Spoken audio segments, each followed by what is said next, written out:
Il est 21h42. 3 hommes cagoulés entrent dans le Bataclan. Des micros captent l'attaque. Pendant 2h38, un enregistrement glaçant que nous nous sommes procurés. Amis, famille, 1500 spectateurs perdent tous leurs repères. Je vois des gens courir, des gens qui tombent avec des trous, des marques rouges dans le dos. Enfin voilà, c'est vraiment le chaos, quoi. À ce moment-là, je me dis que je vais mourir. Je pense à ma femme. Je pense aux enfants que je n'aurai pas. Je me dis que je vais peut-être l'appeler pour lui dire au revoir et puis pour lui dire qu'il faut qu'elle soit forte. Les micros enregistrent les menaces. Kalachnikov à l'épaule, les terroristes s'adressent aux blessés. Celui qui essaie de faire le justicier, je le tue. Est-ce que c'est compris? Ce qui me frappe, c'est déjà la décontraction. Mais à un moment donné, ils vont même rigoler parce qu'il y en a un des deux qui n'arrive pas à recharger sa Kalachnikov et l'autre se fout de lui, en fait. Et il se moque. Le temps que le terroriste recharge son arme, une fraction de seconde pour prendre la décision de sa vie. Je me dis qu'en fait, quitte à mourir, autant que ce soit debout, en essayant de m'échapper. Du coup, je me lève.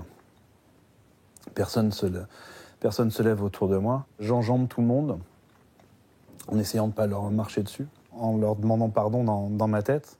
Sébastien réussit à fuir et tombe nez à nez avec un homme vêtu de noir.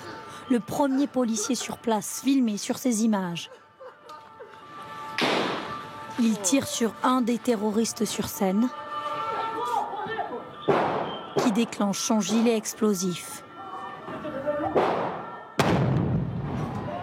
Avant l'arrivée de la BRI, à 22h20.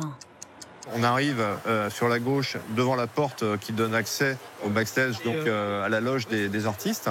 Le premier de colonne essaie de l'ouvrir. Il entend hurler derrière un des otages, en fait, qui nous fait passer le message qu'ils sont deux avec des gilets explosifs, des kalachnikovs, et qui sont une douzaine d'otages sous leur menace.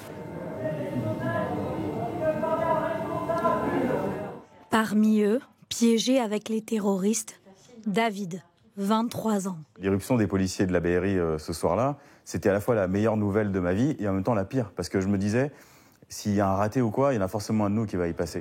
Minuit 18, le signal est donné au tireur. Nom de code, Oméga. Oméga, tu m'entends? On va donner l'assaut. 1 minute 40, 27 balles de Kalachnikov. Les 2 terroristes sont tués, les 11 otages et les policiers vivants.